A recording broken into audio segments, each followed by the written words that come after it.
I'm sure most of you are aware of the recent television special that claimed to give an honest, candid, and revealing look into the private life of one of the world's most successful and controversial celebrities, Michael Jackson.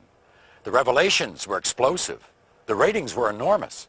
But Michael has claimed that what TV journalist Martin Bashir presented was a twisted and edited construction of scandal and innuendo, not a true representation of the interviews that actually took place. In the next 2 hours, we're going to give you an opportunity unprecedented in the history of television. We're going to show you footage that was never intended to be broadcast.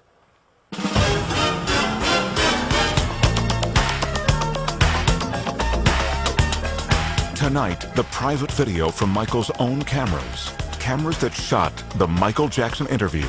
The footage you were never meant to see. As much as I do not speak about my family, I will. Right now. For the first time, Michael's ex-wife speaks out in public. My kids don't call me mom because I don't want them to. You'll find out what really happened during the astonishing incidents with his children in Germany.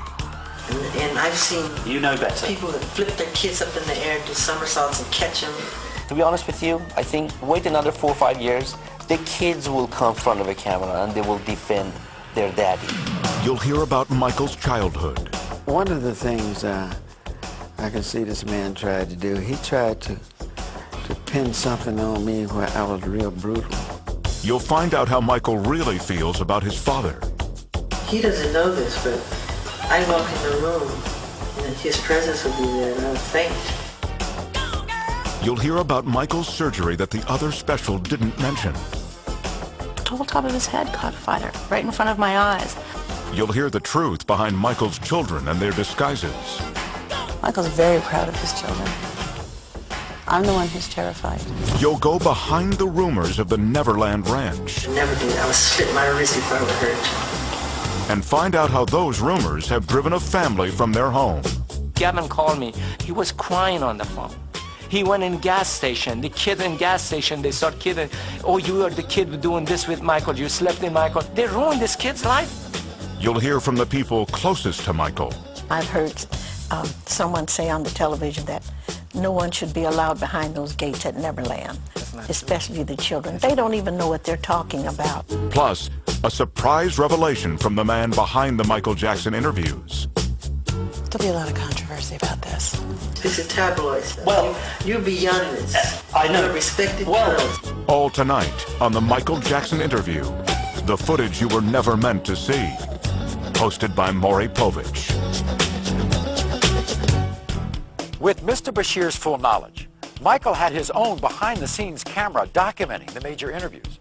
The quality of the audio and video may be a bit raw at times, but it will enable you to see and hear the interviews as they actually happen, and will allow you, the viewing audience, to draw your own conclusions. And while Michael Jackson has provided this footage to us, he has absolutely no control over the editorial content of this program. But who is Martin Bashir? And how did he get an exclusive interview with one of the most reclusive pop stars the world has ever known? In 1995, this little-known British journalist caused an uproar when his sensational interview with Princess Diana revealed details of her extramarital affair. Since then, he has scored interviews with some of England's most notorious newsmakers, becoming somewhat of a celebrity himself. Martin, quick word for the evening news. His interview with Jackson was, as he put it, a request to show me the real man, but show me everything, make nothing off limits. Michael agreed, and the first interview was scheduled for the summer of 2002. In these photos of one of Bashir's interviews with Jackson, you can see the camera that captured the footage you were never meant to see. It's mounted right there on the light stand. This is the view it was capturing at the last interview. And this is the shot from the very first interview at Neverland. The man adjusting the lens. now this is on. Okay, so can we have silence in the house? Yeah. Is Jackson's own documentary cameraman. Well, I just wanted to clarify that it was not a secret video, because right now they're saying that we were secretly videotaping him, but that's not the truth. Mr. Bashir saw me, hooking up the camera, And you know, everybody saw the camera out there, and we were just rolling it. We usually do documentary on every, you know, things that Mr. Jackson does. Do you think that your success has actually made people turn against you? The bigger the star, the bigger the target. And the more popular I became, the more rumors that were created, which none of which were true. I mean, the moment I started breaking the all-time records of the biggest selling albums of all time, they called me weird overnight, strange, wacko. You know, they said I'm a girl, homosexual. He wants to buy the Elephant Man bones. He sleeps in a hyperbaric chamber. None of that stuff is true. All completely made up. I've seen where It's you all sleep. a lie. I've seen where you sleep, and it's not a hyperbaric chamber. I sleep in a bed. I mean, people would be so surprised how normal and simple the way I live. Most people would have a very hard time thinking Michael Jackson's life was normal or simple. Maybe it's that ranch north of Santa Barbara, California, the 3,000 acres he calls Neverland.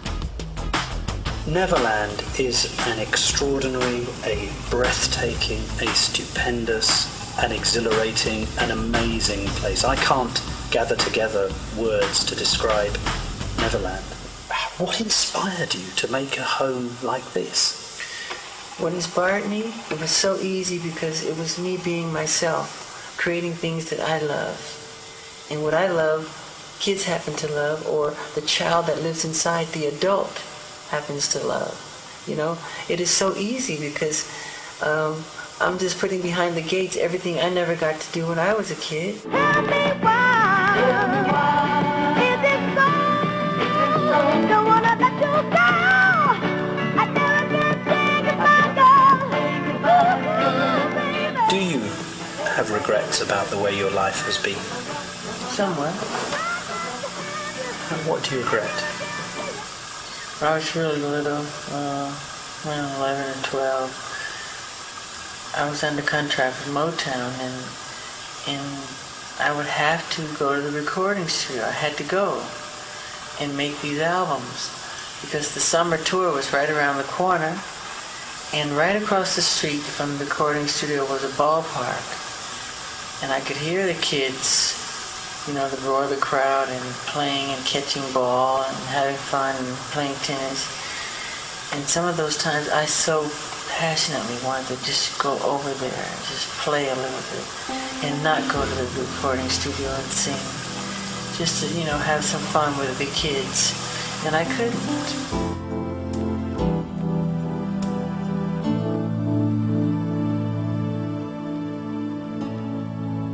People say, why is he always with children? Well, I was raised in a world with adults. When kids were playing in bed sleeping at night, I was up doing clubs. I was doing club dates, 3 in the morning. The striptease would come on after us. You know, we were performing. And we didn't have friends. My brothers were like my friends, but we worked. There was no Christmas. There was no birthdays, and we were very strict Jehovah's Witnesses.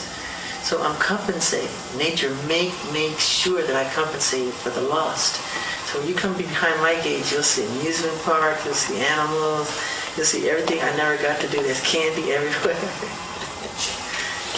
While Bashir and his crew were here at Neverland, they got to witness what has become an almost weekly experience. Busloads of children, some from the inner city, some orphaned, some terminally ill, but all of them escaping their reality to spend the day at Michael Jackson's creation.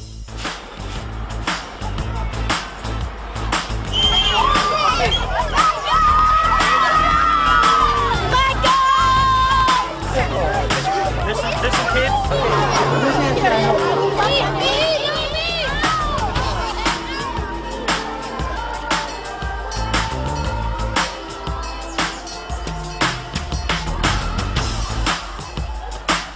So, want to come over here and see the elephant? I feel totally at home with them. I can talk to them one-on-one because they don't judge you. You know, they're not looking for anything. They just want to have some fun, you know. And that's the same with myself. And I can connect to that, you know. I can understand that. And the fact that I missed out on so much as a child. As soon as they come in the room, for me, the room lights up. I like the sound of it.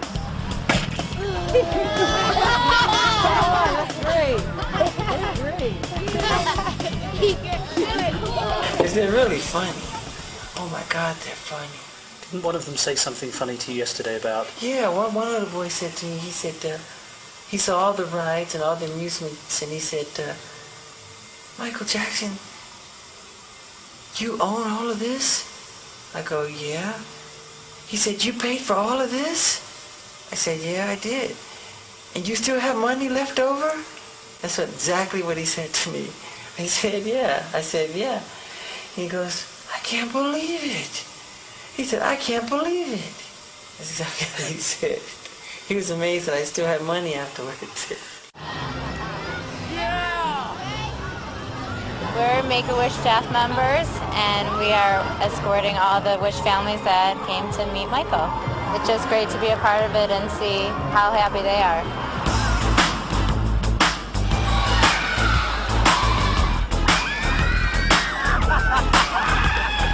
Everything is free. Theater, amusement park, whatever they want to do, they can do it. But it's not free to you. It's cost you millions of Millions dollars. a year, yeah, millions. But you know, I get it all back when I see them smile. Sugar attack right now. Peter Pan. I've been in the house. I've seen the statues outside the house. Why is Peter Pan a figure of such interest and inspiration to you? Because Peter Pan, to me, represents something that's very special in my heart. You know, he represents youth, childhood, never growing up, magic, flying, everything I think that children and wonderment and magic, what it's all about. And to me, I just have never, ever grown out of loving that or thinking that is very special. You don't want to grow up. No, I am Peter Pan. Are you like a Michael Jackson? I'm Peter Pan in my heart. Do you think it would be true to say that you found friendship and inspiration in children that you haven't been able to find in adults? That's absolutely the truth. Really? Yes. Yes. I haven't been betrayed or deceived by children. Adults have let me down. Adults have let the world down. What you're seeing all took place on the day that Martin Bashir and his crew were filming at Neverland. You actually see him in several of the shots being taken by Jackson's camera crew. This was supposed to be a documentary to tell the truth, everything. And I mean, who would bring somebody to his life and open up all the way and wanted to lie about it? You know, if you want to lie about it, don't even do it. He didn't have to do this documentary. Nobody forced him to do this documentary. After a full day spent with children from the Make-A-Wish Foundation at Michael Jackson's Neverland Ranch, what was Mr. Bashir's comment? We'll quote directly from his appearance on ABC's Primetime Thursday. One of the most disturbing things is the fact that a lot of disadvantaged children go to Neverland. It's a dangerous place for a vulnerable child to be. Now, I'm not saying that I saw any evidence of Michael Jackson being involved sexually with any children. Quite the contrary. But what I am saying is that children who are vulnerable should not be going into the house of a billionaire superstar where they sleep in his bed. As we said, that was Bashir's comment heard on TV by millions of people. But what did Bashir say to Michael Jackson about this day at Neverland? Let's take a look at the footage that was captured by Michael's camera, documenting the interviews. The problem is, you see, nobody actually comes here and sees it. But I was here yesterday, and I saw it, and it's nothing short of a spiritually kind thing. He does it all the time. I know, but I've told him. I know. A lot of people see it, but they never talk about it, and I've said this to him, and what I've wanted to convey is those two things. And what we've had the privilege of doing this week is not only talking about the musical genius, but about what we saw yesterday, which was incredible. The woman you see has been Michael's makeup artist for over 20 years. After listening to the glowing praise Bashir had for Michael in this interview, she had a very hard time believing he could call Neverland a dangerous place for children. I've never read about that. I didn't even... It's so hard for me to imagine that Michael opened up the gates not only to Neverland but to his heart, to Bashir. And I really thought that Bashir got it. It's getting And worse. like, he does, I mean, I can't tell you, I've been with him. You never see anybody talk about that stuff. what he did. But when Michael's This talking, twist, but like when this- he's talking about the things that he's passionate about, it's obvious that it's in his eyes. Yeah, This is what's in his people heart. usually don't ask these questions of him. That's it. And if they do, they don't make it in the papers, they don't make it on the interviews, it's all the negative stuff. Stupid rumors. And they cut questions out and they just like that's they right. make it that's why he doesn't even do interviews Why anymore. don't you think it the one They twist everything. From the moment I met him, I mean I remember how can people be so cruel? I read an article and I It's was crying and disgusting. he goes, It's "They're disgusting. just Well, we ain't doing that here. Now, what could make an award-winning journalist have such a different opinion between what he would say on the air and what he would say in the interview footage not included in his special? It appears that after Mr. Bashir had called cut for his own camera crew, he may well have forgotten that Michael's camera was still recording his every word, a possibility supported by a written request from both him and the producers of his special to make Michael's footage available for their review.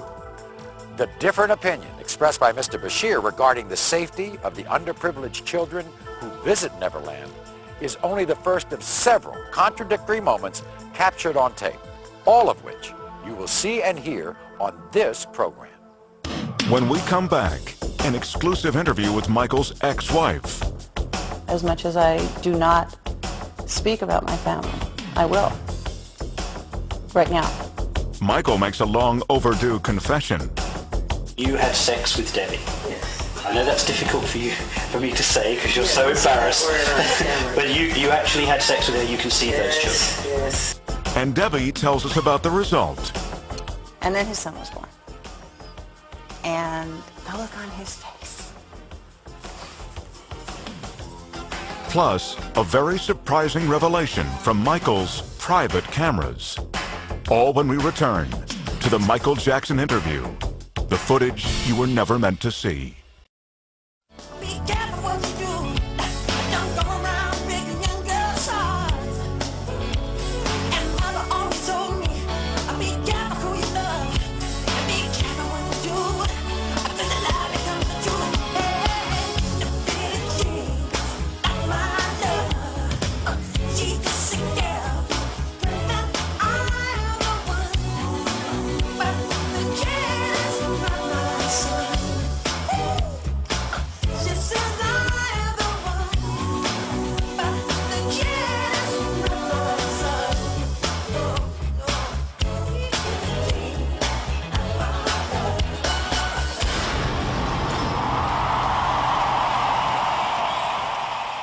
In addition to the never-before-seen footage from Martin Bashir's interviews, we have also been allowed unprecedented interviews with some of the people closest to Michael Jackson, people who have turned down very lucrative offers to tell the inside story of life behind the Neverland gates.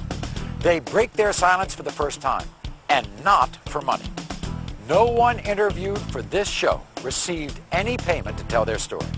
Their reason for appearing here is to tell the truth as they see it.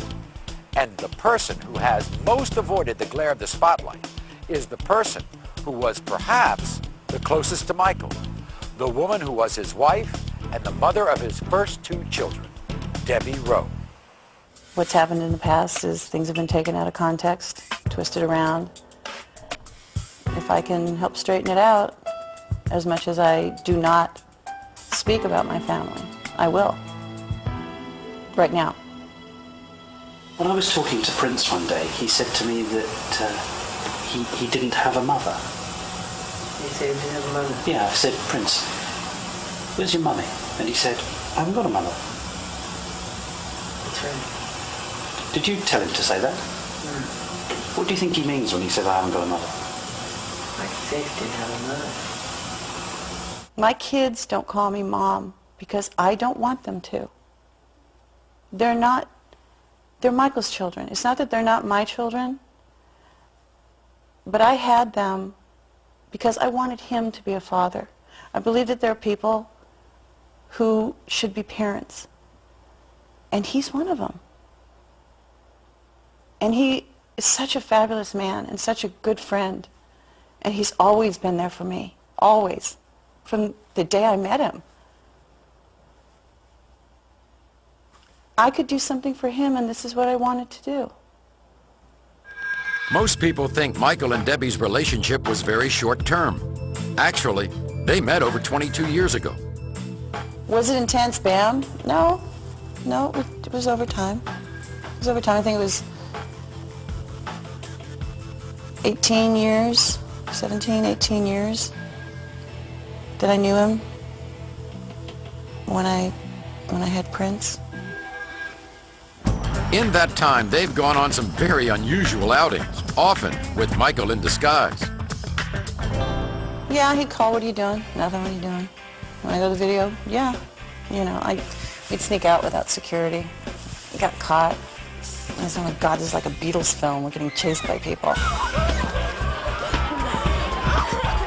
We'd have to call security and they'd bail us out. But yeah, we'd go out and do stuff.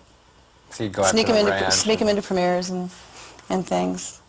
Yeah, we had a good time. We had a good time. He's always a lot of fun. When did Michael start talking about wanting to have kids? Was this when he was still with Lisa Marie? Or? No, they had broken up, and I was trying to console him because he was really upset, and he was upset that he said he really wanted to be a dad, and I said, so be a dad.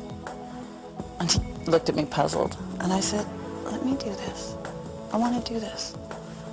You've been so good to me. You're such a great friend. Please let me do this. I said, you need to be a dad.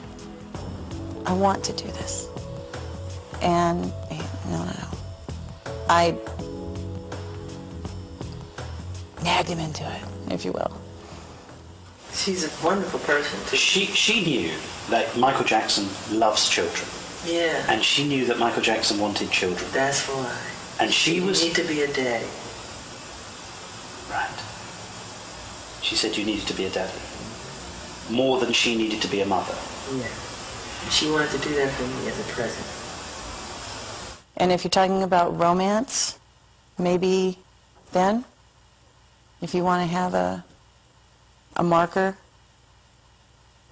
if that makes you and the rest of America feel that they need a marker, then you could probably use that.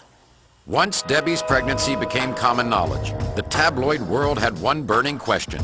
Did they or didn't they? The first two Christmas parents from Debbie, which was natural conception. You had sex with Debbie. Yes. I know that's difficult for me to say because you're so embarrassed. But you actually had sex with her. You conceived those children. Yes. From the first moment Debbie learned she was pregnant, Michael warned her of what was to come. He said, you don't know what they can do. And I said, oh, Michael, come on. We're having a baby. Normal people have babies. We're having a baby. Come on. How can that be weird? We're having a kid. If anything, that's beautiful. That's wonderful. That's great. Boy, was I wrong. I found out at one point a picture of me pregnant was worth $500,000. To who and why? Have they never, ever seen someone pregnant before? Am I supposed to look different pregnant because it's Michael's baby than someone else? As you've heard, the decision to have Michael's child was easy for Debbie. The actual birth was another matter. And we were very excited. Michael was definitely more excited than I was. You know, he was so excited when we had a contraction. And he was there. We had videos, we had music, you know. And it was long. It was 23 hours. And I have a very colorful language. And every time I went to say something, Michael would cut me off with shoot or fudge. Oh, he doesn't like cursing. Or he didn't think it was necessary when there were other words would do. So, but he was there the whole time, held my hand, stroked my head. I think I puked once, and I was so embarrassed, and he was like, stop, you're fine. This is beautiful, this is wonderful. I said, I'm going to die. No, you're not going to die, this is great. Okay, we're crowning, you know, and Michael, bam, he's right there. And he goes, oh my God, this is so beautiful. Now, having come from a medical background, there is no way, blood and stuff, there's no way, it can't, sorry, I don't come from that background. It's like, Michael, it can't be that beautiful. Oh, he was welling up. And then his son was born. And the look on his face.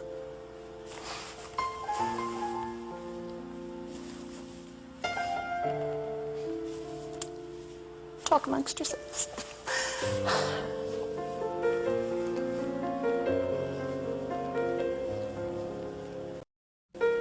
I'd never seen him that happy.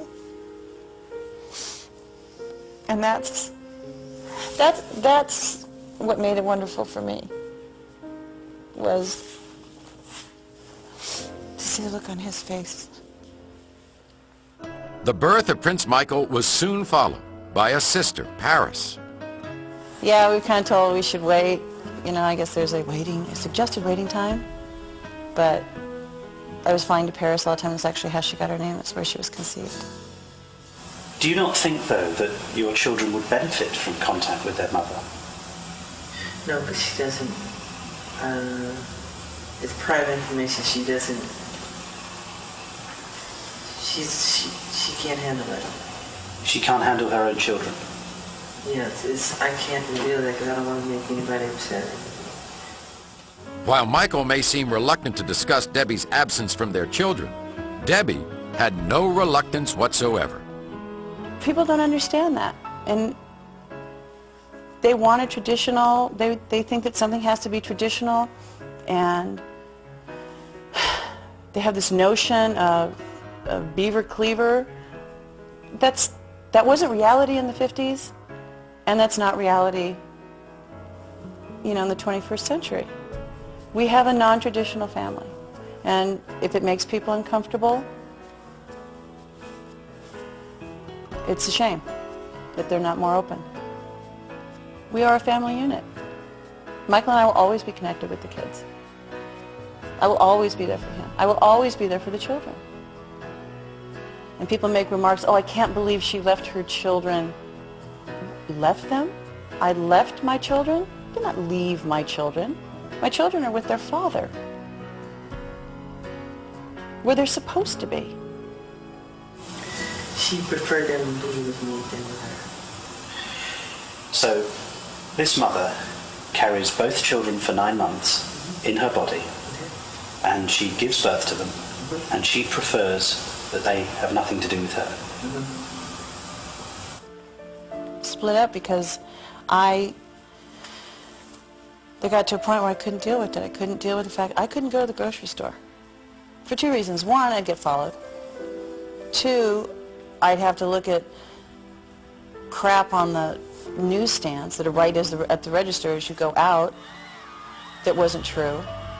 You know, I wasn't used to it. I like doing things for myself.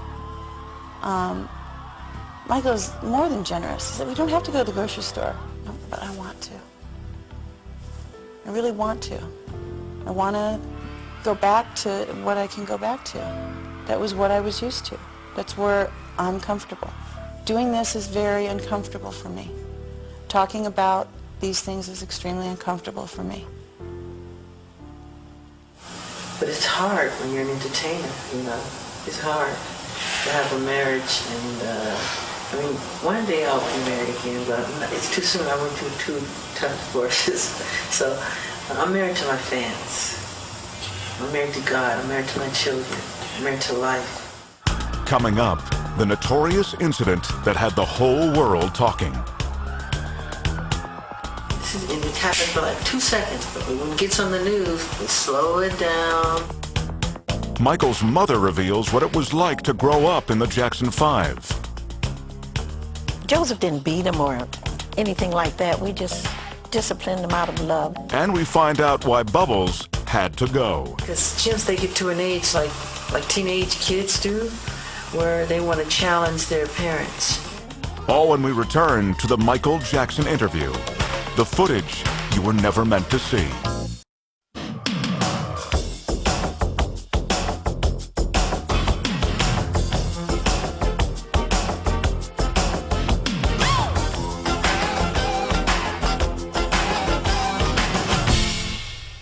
When Martin Bashir arrived to film Michael and his children, Bashir was immediately confronted with one of the major worries of celebrity parents, the horrible danger of kidnapping. Consequently, as a security measure, public appearances by Michael's children required that their faces be hidden behind masks or veils. Because you don't let anybody see the children. I don't want. No. I So don't want a therefore, Lindbergh baby. Somebody took Lindbergh's baby, Charles Lindbergh's baby, took him in the forest and burned him to death.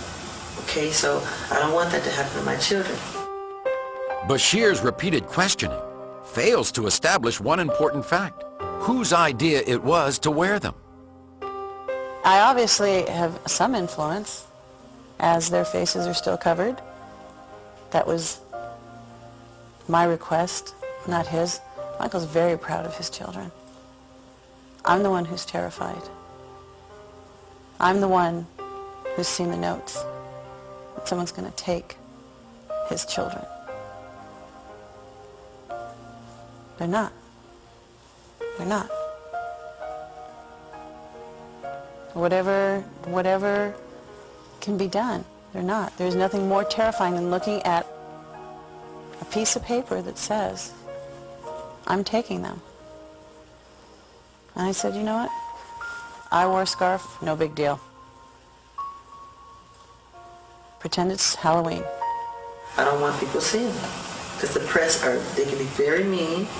I don't want them to grow up psychologically crazy because of the evil things they can say to them. I want them to be normal. That makes sense, doesn't it? yeah, Right? it does. It does. And I'm sure at some point he will say, you know, to the children, do you want to wear the scarf? I will have immediate heart failure, you know, but,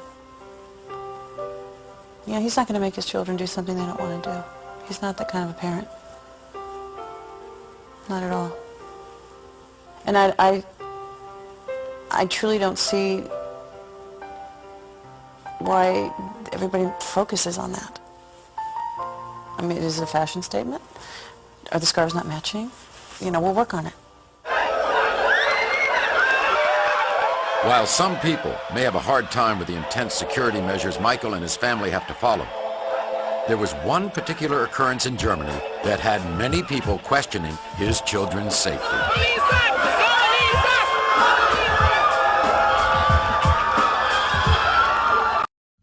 Take, for example, what happened in Germany, where there was a huge outcry, Yeah. and you suffered a great deal of negative comment in the press. Yeah.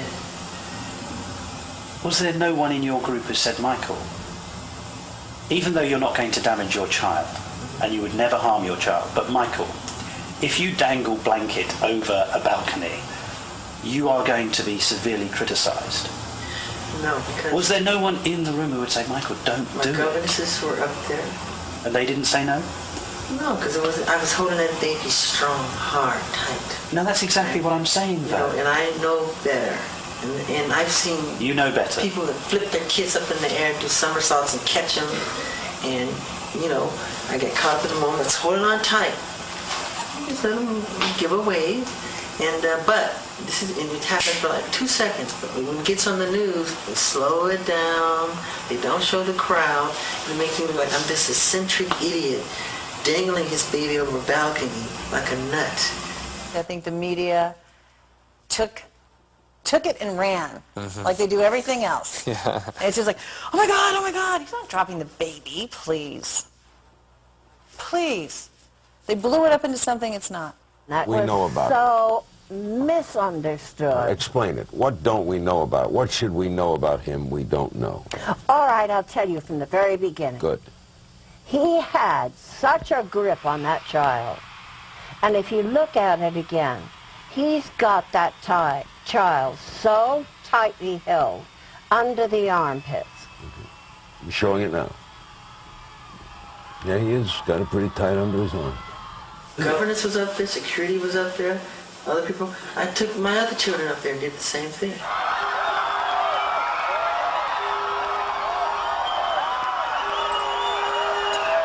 Like I said before, he's very proud of his children, you know? And to listen to his fans all night long, they're so adoring and so loving and loyal, and they'll be there all night. And they wanted to see the little one, and he showed them the little one. Nothing inappropriate. May not have been the best thing he's ever done in his life, but certainly I think it was made too big a deal of. Even now you're happy that you dangled him over the... Not happy that I dangled him over the balcony, no. You're not happy that happy. I let the kids but give a wave to him. In spite of his admission that he was not happy about the incident, it still did not seem as troubling to Michael as it did to people around the world.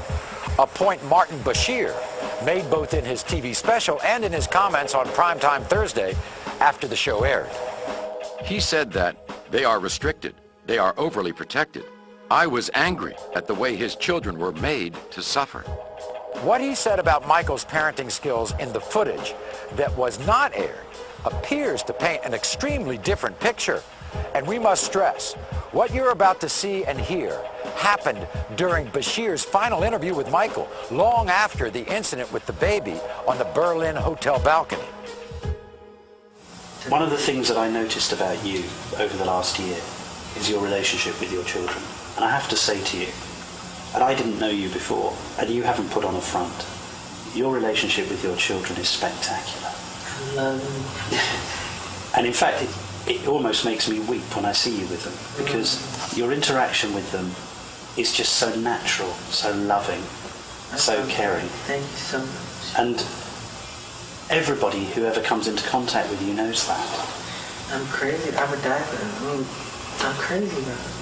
And I tell them. I look into their eyes every day. I make sure I do it. I say, look at me. I say, I love you very much. In the eyes. What they actually say to you is they love you and you say, I love you more. That's what you say every single time. I say that, right? That's your phrase, and I've heard it. I've heard it once, I've heard it a million times. Yeah, and they say such sweet things sometimes. And I didn't tell them to say it. They say it all the time. Like Prince will come to me and say, Daddy, thank you for giving me a brother. All the time. You know, parents will say that too. Thank you for giving us a brother. You know, and I would like to have more children. You know what? If he called me tonight and said, let's have 5 more, in a heartbeat. You would do it again In a if he asked heartbeat. you. But In a heartbeat. Now, what could have persuaded one of the world's most reclusive superstars to grant an interviewer and a camera crew entrance into his life? Now, according to Jackson, it was to answer many of the important questions that tabloids and fans have been speculating about for years. As you've seen, not all of those important answers made it on the air. And as for the not-so-earth-shaking ones, well, they were edited out too, like the whereabouts of Mr. Jackson's former constant companion. Where is Bubbles now?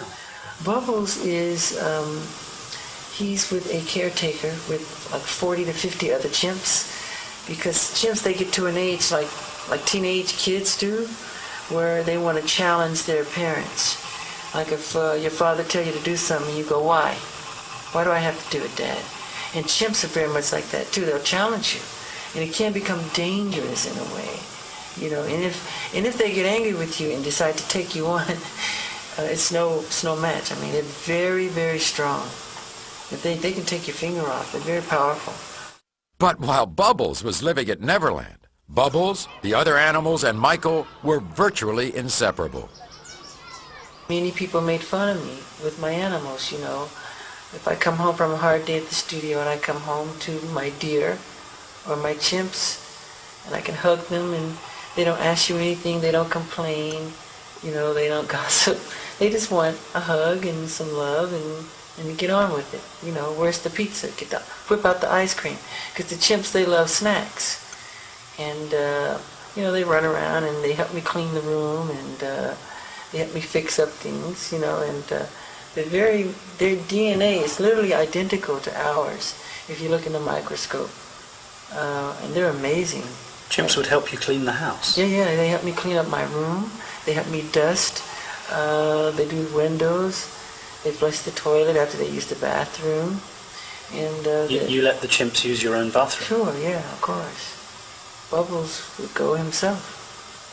And he'd sit at the table and he picks up his spoon and his fork and he eats and he's very polite and very intelligent. While in Berlin with Jackson, Martin Bashir was invited to accompany Michael and his 2 children on a trip to the zoo. But because someone had evidently tipped off the press, the paparazzi were out in force, causing chaos and a potentially dangerous situation for the Jackson family. Do you know it took us 3.5 hours to get in and out, and we spent 4 minutes in front of the gorillas? It was chaos, Michael. Yeah, it was chaos. You filmed it, right? Yeah. I was in the middle of it. Our cameraman fell over. Yeah. And at one point, Prince got hurt by someone's umbrella. Yeah. Do you really think it was worth the pain of 3.5 hours for 4 minutes in front of the gorillas? Well, I'm not a foreseer of events. I'm not a soothsayer or a prophet of any kind, but I didn't know that was going to happen like that. As you've seen and heard from Michael's behind-the-scenes camera Bashir's interview, Bashir seems to express a genuine concern for the welfare of Michael's children and raises the question as to Michael's apparent lapse of parental judgment. Bashir comments, "It was no kind of trip for 2 young children, and everyone could see it, but Jackson himself." But what Bashir doesn't include is Michael's explanation that Michael was informed that the zoo would be closed during his visit. I go to the zoo all the time. I go usually when they close it down. And they told us this would be closed down, and they didn't. They left the gates open, and fans and people start pouring in. Well, in fact, what the owner said, because I was there, he actually said that his view was, at the end of the normal opening hours, he would have closed the zoo and then just opened it for you and your family. But you decided not to go then. You wanted to go in the day rather than... It's not true. Is that not true? It's not true. That was what he said. I wouldn't want to go in the day, especially if I have a problem with the sun. And well, it was winter in Germany, so it wasn't. Yeah, it wasn't. Nighttime summer. would have been much cooler. Yeah. But wouldn't it have been better to have gone at night? Yeah. So why didn't you? I never knew that was the proposal. I thought we had a slot and that was it. This was like just a misunderstanding from the zoo part and, you know, Michael's people, and they thought the zoo was going to be closed, but it wasn't. But that whole thing was not a big deal. I mean, he goes through that all the time. Coming up, Michael's video cameras capture a very revealing moment. So they're so quick to call you strange and weird. But it's almost as if you're forced to be different. Michael's father reacts to Bashir's special. Well, one of the things I can see this man tried to do, he tried to pin something on me where I was real brutal. What caused the surgery the other special didn't tell you about? He was so badly burnt on the top of, the whole top of his head caught fire right in front of my eyes. The devastating disease that Michael claims turned him porcelain white. Said I was putting on cream to make myself lighter. That's not true. I have vitiligo. And friends of Michael who were forced to leave their home. All when the Michael Jackson interview, the footage you were never meant to see, continues. We'd like to remind you that while Michael Jackson provided much of the footage you are seeing tonight, he has absolutely no editorial control over the content of this program.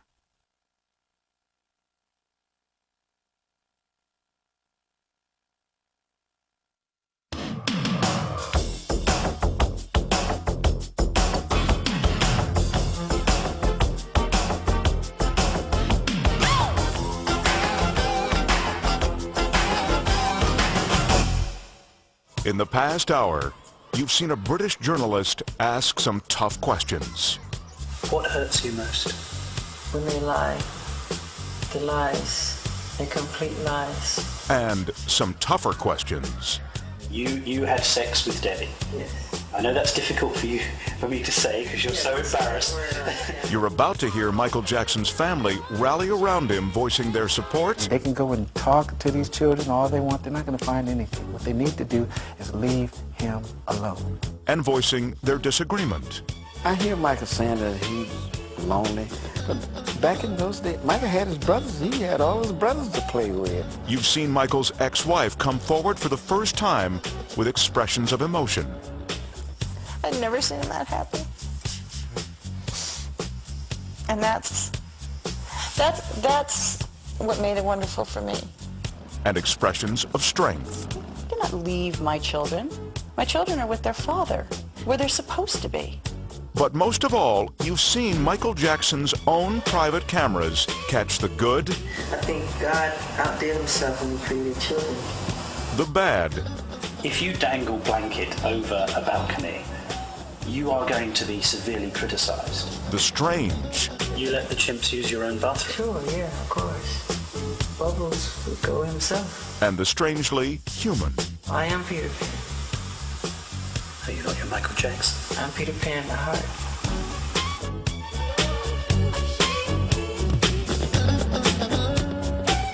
But what you've seen so far is only the beginning of the Michael Jackson interview, the footage you were never meant to see.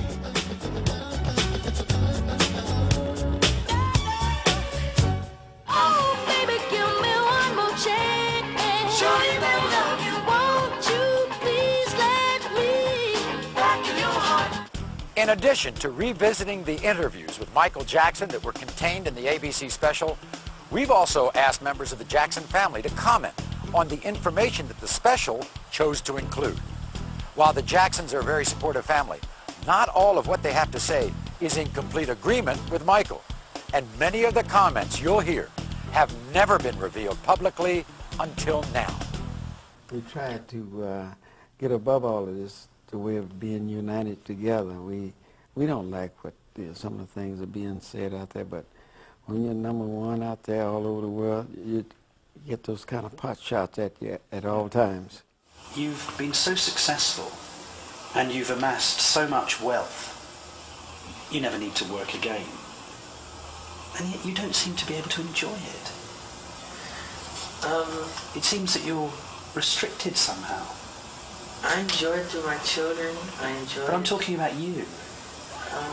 You just don't seem to enjoy it. Enjoy what? Enjoy your success. Enjoy your wealth. It's hard to, I can enjoy it behind my gates, but I can't go out and enjoy it because it becomes work all over again. Working has been Michael's life from the time he was 5 years old. Oh, darling, I was trying to let you go. And as we've already seen, missing out on his childhood continues to affect him to this very day.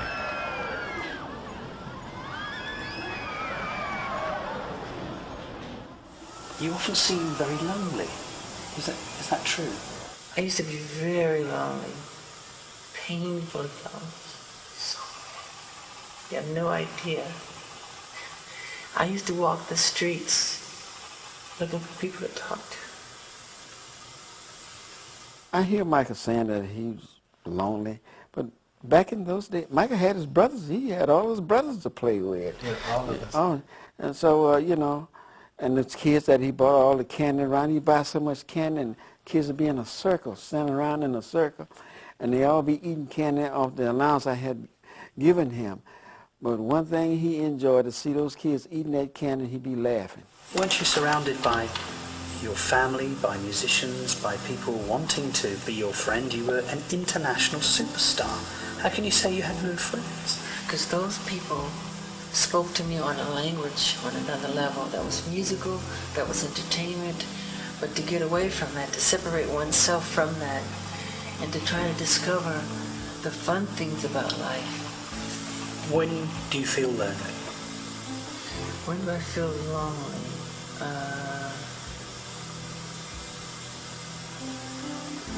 I mean, I can be, you know, usually in hotels when there's thousands of fans chanting, you're out in the street, they're using sleeping bags and they're chanting how much they love you and everything, and you can't get out, you feel trapped inside, and you just cry, you feel lonely, you know? And there's all that love out there, but still you really do feel trapped and lonely, that you can't get out. And if you go to a bookstore, if you go out, if you go to a club, which I don't like clubs, you know, every book you buy, they want to know, why are you buying this? Why is Michael Jackson buying this? Why is he reading this? Or you go to the club, as soon as you go in there, every song is my song, as if I want to hear my music. And everybody starts chanting for me to dance. So it becomes a show all over again. So you can't go anywhere. So wherever you go, you know. That's not much of a life, is it? I know, it's difficult. And I don't want to complain like I'm complaining, because it comes with the territory, but I don't think people understand the other side that comes with it. So they're so quick to call you strange and weird, but it's almost as if you're forced to be different, because it's not normal life, you know? I can do the normal things, go to the store and buy a piece of bread, a piece of candy or something. He can't do that. So that would cause you to become a recluse or to sort of be withdrawn. Do you not sometimes wish that you could go to the local store and of course buy yourself some food and come back, or go to a bar? Of course, I want to go to the market, like one of those markets, and take one of those carts and throw some food in there and go down the aisle. I would love to do that. Can you do that?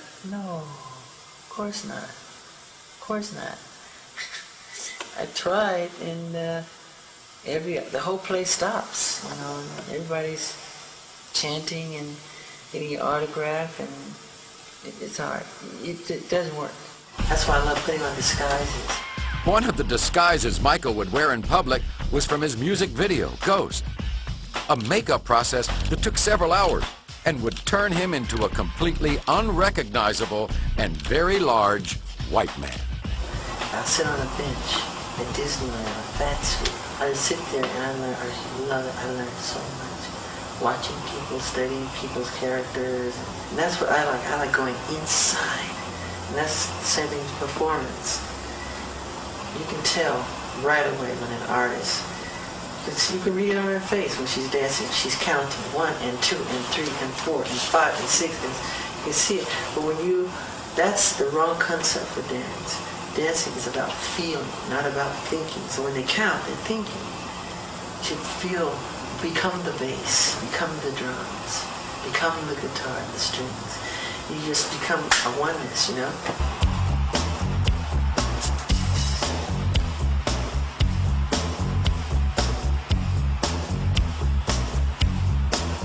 That's very important. But that's real. But that's Michael Jackson talking as a performer. I love performing. But that's not. I wish I could sleep on stage. But that's not Michael Jackson the person.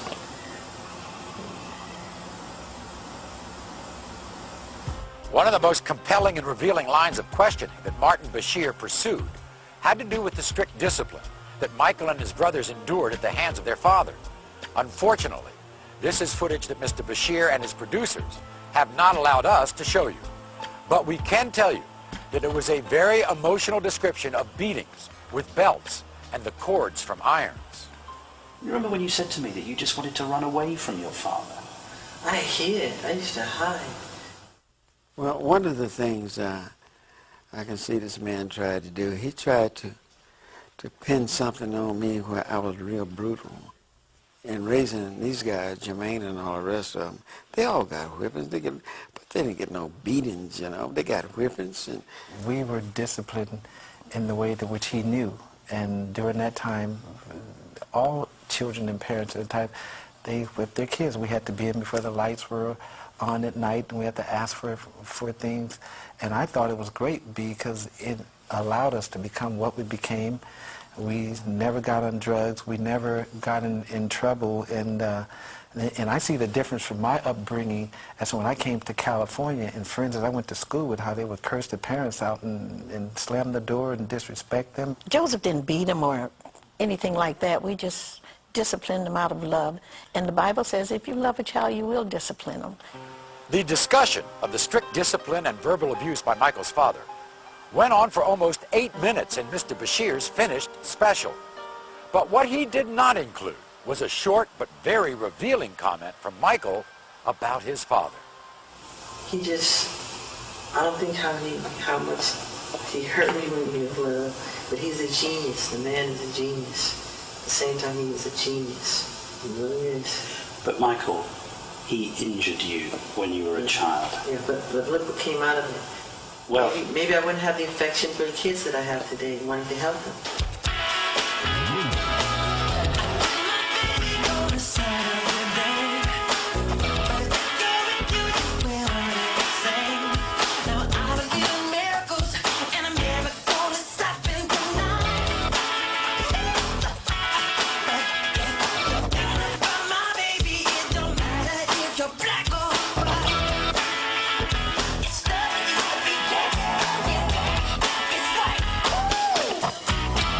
Without a doubt, one of the most controversial topics of Michael Jackson's life is his relationship with children.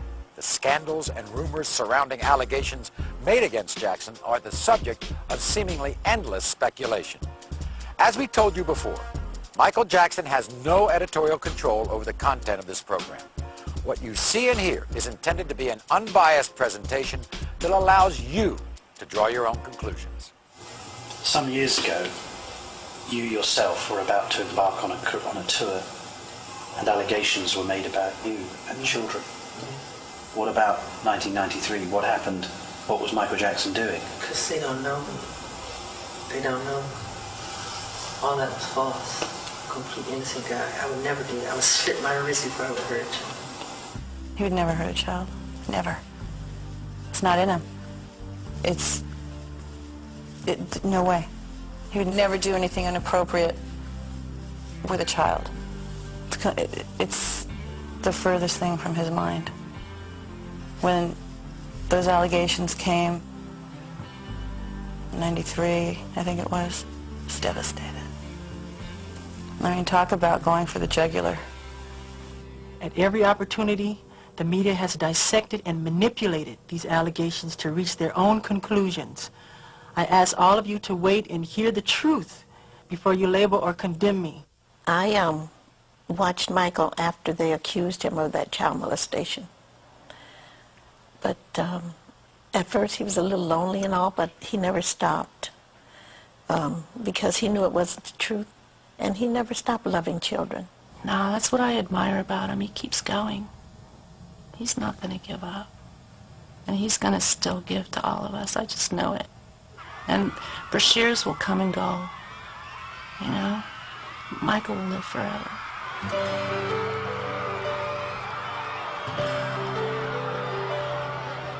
Apparently there's some confusion with sleeping in beds. My favorite thing to do is to sit in bed and watch TV. If you're coming over, take your shoes off, get on the bed, or watch the TV. Michael was never indicted. I said he was never charged. He was never anything. Now, they came in this house, right, and they tore this house apart. They went in my mother's safe. They went in, and they tore it up, and they went in my mother's high blood pressure pills, and they were looking at, I mean, just what were they looking for? They were trying to get some crap on Michael that was not true. What hurts you most? When they lie. The lies. They're complete lies. And it hurts. And it hurts me because I know there's children out there who has to hear that crap. Why do people do that when all you have done is brought some of the most beautiful music, most beautiful popular music that many of us have ever heard?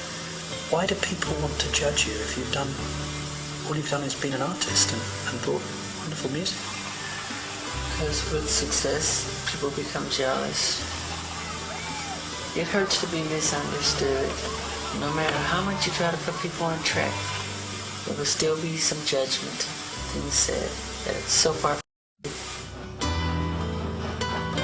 Following the broadcast of Mr. Bashir's special, the speculation about what went on in Jackson's private life was once again headline news, primarily due to the story of Gavin, a young man who had reportedly been dying of cancer. Gavin was somebody who was diagnosed with cancer. Doctors gave him, I think, 3 weeks or 1 month to live. One of his last wishes was to meet Michael, a request fulfilled through Los Angeles businessman Jamie Masada. Then he said to me, he said, under his breath, he said, I want to meet Michael Jackson. At that point, I didn't know Michael Jackson. And I just came out of the room, I started crying. I didn't know what to do. I called Neverland. I said, is any way you can get a chance to call the kid? Then I'll come in next day, and I said, Gavin, he'll have a little smile on his face. I said, Gavin, what's going on? He said, Michael, call me. Gavin and his family formed an immediate bond with Jackson, creating an atmosphere that many believe played a large part in Gavin's recovery. You know, 2.5 years ago, the doctor, they said 2 more weeks he's dead. Now he's alive. His appearance on the Bashir special showed a seemingly healthy and happy young man, clearly very fond of Jackson. And while Mr. Bashir did touch on Gavin's amazing recovery, many believe that the real focus was on Michael's relationship with the young man, especially the revelation that they had spent the night in the same room. The thing is upset me right now. The reason I'm giving you in the interview, because Gavin called me. He was crying on the phone. He went in gas station. The kid in gas station, they start kidding. Oh, you are the kid doing this with Michael. You slept in Michael. It's horrible to do to a kid. This kid been through life. He's been through horrible life so far. Since Mr. Bashir's documentary aired, Gavin and his mother have gone into seclusion after being bombarded by requests for interviews from tabloids around the world. This statement released to the press by Gavin's mother says, I'm appalled at the way in which my son has been exploited by Martin Bashir. The relationship that Michael has with my 3 children is a beautiful, loving, father, sons, and daughter one. To my children and me, Michael is a part of our family. In addition, she is considering action against Mr. Bashir for including Gavin in his special without parental consent. You can only take the lies for so long. And I've reached my limit. And that's why I'm doing this. I'm not here to defend my boss. I'm here to tell the truth. I didn't really know how you behave with the people who come to the ranch and come to your home. I hadn't seen it. And you were the most generous person. But I looked around here yesterday, and some of the people really appreciated it. But others were greedy. Others couldn't help themselves. Do you sometimes despair of human nature? Yes. One of the topics repeatedly brought up in Martin Bashir's interviews is the same one that has been the subject of speculation by countless tabloids, talk shows, and comic monologues for over 20 years. Michael Jackson's changing appearance. Having surgery or changes or whatever, cosmetic surgery or anything like that. People have that sort of thing in this country all the time. All the time. People go on a weekly basis to have All things the time. changed. And most celebrities, most movie stars, you know. So why is it such an issue that you do that? But the fact that they said I had, like I'm overly obsessed with it, it's not true. That's not, the things they've said that I've done are not true. I haven't had my eyes done. I haven't had my cheekbones done. I haven't had my lips done. I haven't had my chin done. That's a lie. They just go too far. In the final interview 8 months later, Martin Bashir is still doggedly pursuing rumors of Michael's plastic surgery. Fine. You look fine. I'm the one that looks stinky. That's nice. But you don't look An area of his life Bashir said he felt Michael had been less than honest about. You know, you physically changed, haven't you? The photographs of you, if I look at them No, it's from... called adolescence. It's called growing and changing. Yeah, but even the shape of your face has No, changed. it has not. I've had no plastic surgery on my face, just my nose. It helped me breathe better so I can hit higher notes and have clearer. The press is like to add on all this stuff. Nothing's been done to my eyes, cheekbones, chins, lips, nothing. They made it all up. Do you think that people do go too far with plastic surgery, generally? Do you think Well, it's up to become... them. So why are you so defensive when people say, Mick Jagger's had one, Paul McCartney may have had one, oh, Michael Jackson's had one? They don't do it that way. What do they do? They just pick on me like I'm the only one that does it. That's why. So if people said, well, actually, Michael's the same as everyone else, Yeah. then it wouldn't upset you so much. It would upset me so much. You know, if you want to have a facelift, you have a facelift. Yeah. If it makes you happy. Regardless of your opinion about the extent of Michael's plastic surgery, one fact is clear. Martin Bashir's TV special made only passing reference to one of the most noticeable differences in Michael's appearance. Bashir quoted people as saying that when Michael Jackson was a boy, he was a black kid. And now as an adult, he looks like a white man. Which was a rumor. They said I was putting on cream to make myself lighter. That's not true. I have vitiligo. You have a condition. Vitiligo is a medical condition that Jackson claims has afflicted him for more than 20 years. This disfiguring skin disease affects nearly 2% of the world's population and strips all pigmentation from the skin. The result is not just pale, but porcelain white. The beginnings of the vitiligo started happening relatively early. You know, he even was trying to hide it from me. He tried to hide it for quite a while. You know, he'd always try to cover with makeup and even out his skin tone and everything until it just got so extensive. I mean, it's all over his body. We were always trying to hide it and cover it for the longest time until he just had to tell Oprah and tell the world, listen, I'm not trying to be white. I have a skin disease.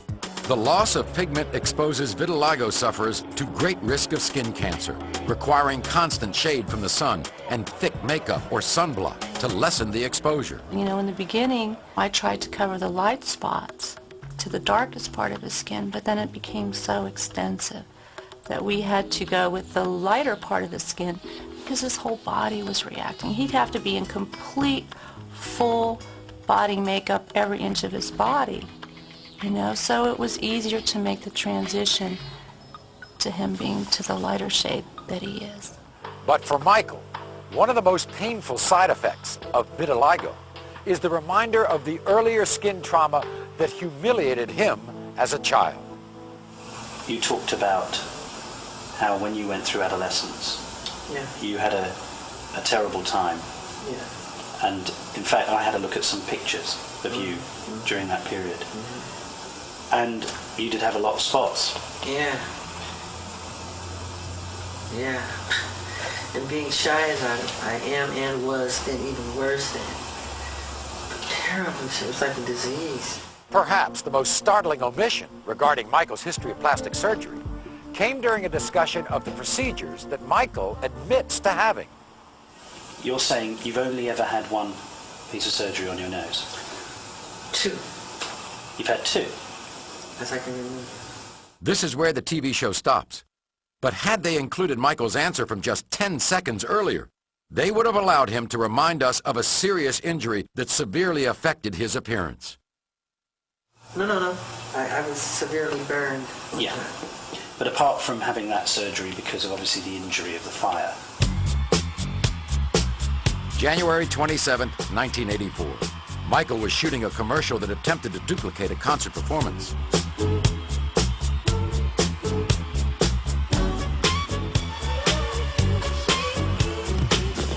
During the last take, a planned pyrotechnic explosion went wrong and ignited Michael's hair on fire. He was so badly burnt on top of the whole top of his head caught fire right in front of my eyes. And I couldn't do anything about it. I couldn't get to him on time.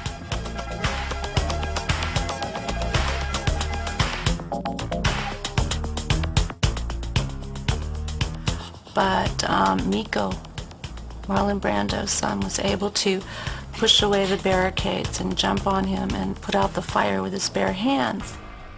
He will have nursing and medical personnel on call 24 hours a day. Due to his very excellent health and his very strong personal and religious commitments, he will have as excellent a recovery as is possible. Michael was rushed to the hospital, where he was treated for 2nd and 3rd degree burns. He later underwent skin graft surgery in an attempt to repair the damage.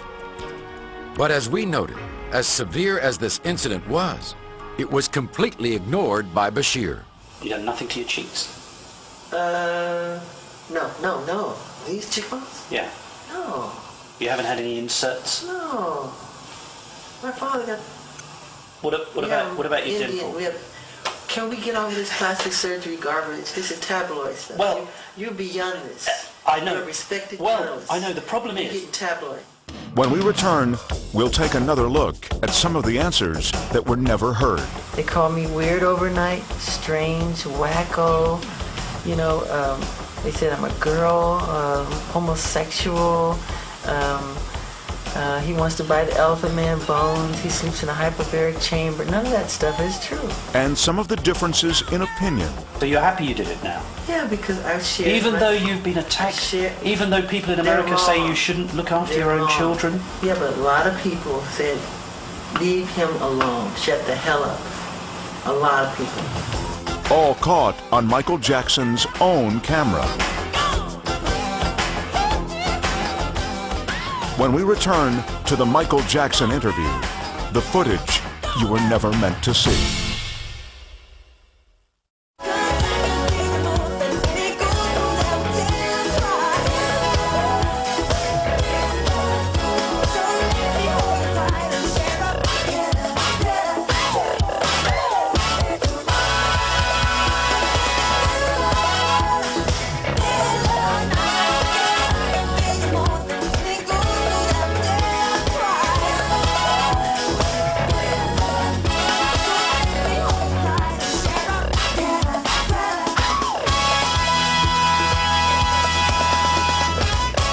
One of the basic qualities of respected journalism is objectivity. Now, as you may have heard in several recent news stories, one of Michael Jackson's prime complaints about the reporting featured in Martin Bashir's documentary and subsequent interviews with the press was his lack of objectivity. As we've already seen, some of Mr. Bashir's comments that made the air appear to be quite different than opinions he expressed in Jackson's behind-the-scenes footage. About Michael's ranch, Mr. Bashir's on-air comment was, "One of the most disturbing things is the fact that a lot of disadvantaged children go to Neverland. It's a dangerous place for a vulnerable child to be." But what he said behind the scenes was this. I was here yesterday and I saw it, and it's nothing short of a spiritually kind thing.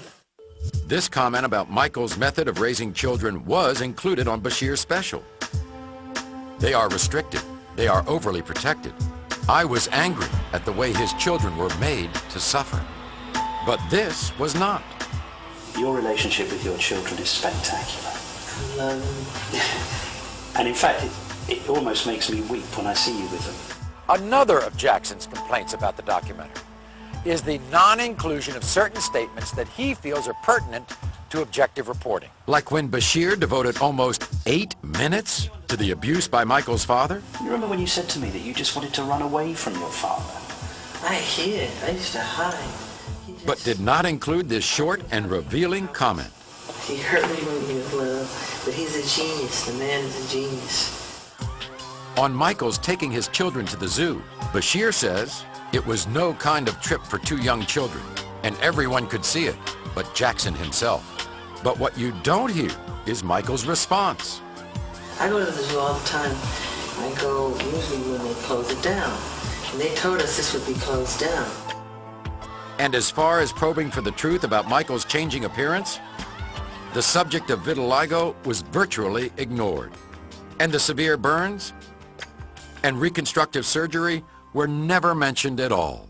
Can we get over this plastic surgery garbage? This is tabloid stuff. Well, you're beyond this. Regardless of whether you feel that Michael Jackson is correct in his assertion that Martin Bashir's documentary was not a true representation of the interviews that actually took place, there is one question that many people share.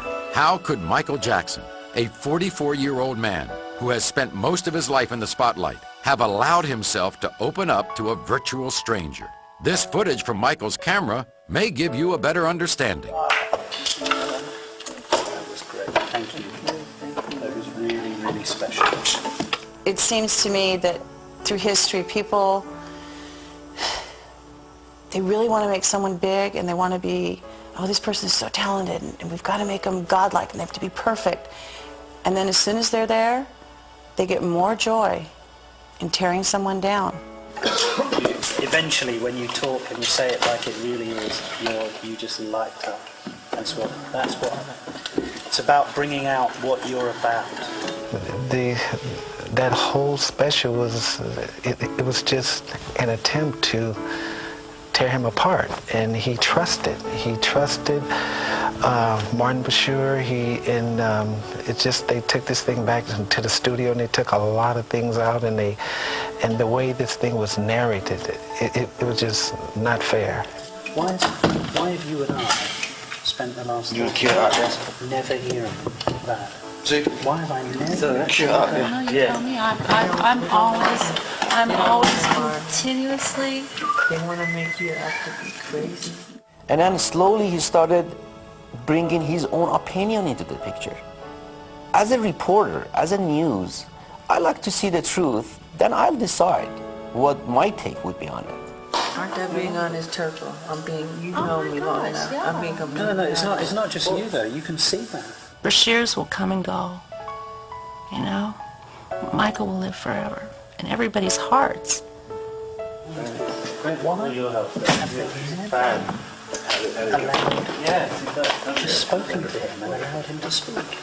If indeed this video, whatever it was that was shot, is supposed to be about Michael, then it will show him as a caring, loving, understanding father, person, human being. Because that's what he is. No matter what you may feel about what you've seen on this program, it's hard to deny that Michael Jackson is a complex and controversial subject who elicits a passionate response from virtually everyone who comes in contact with him, whether through his music or his private life. In the past 2 hours, our only goal has been to present an objective view of events, showing them as they actually occurred and allowing you to draw your own conclusion. But we do feel it's appropriate to leave you with one more piece of information. Mr. Bashir is quoted as saying, "Michael Jackson is a marvelous father to his own children, and I never saw anything that would qualify as a criminal activity." This comes from an interview dated just a few days ago. Thanks for joining us, everyone. I'm Maury Povich. Good night.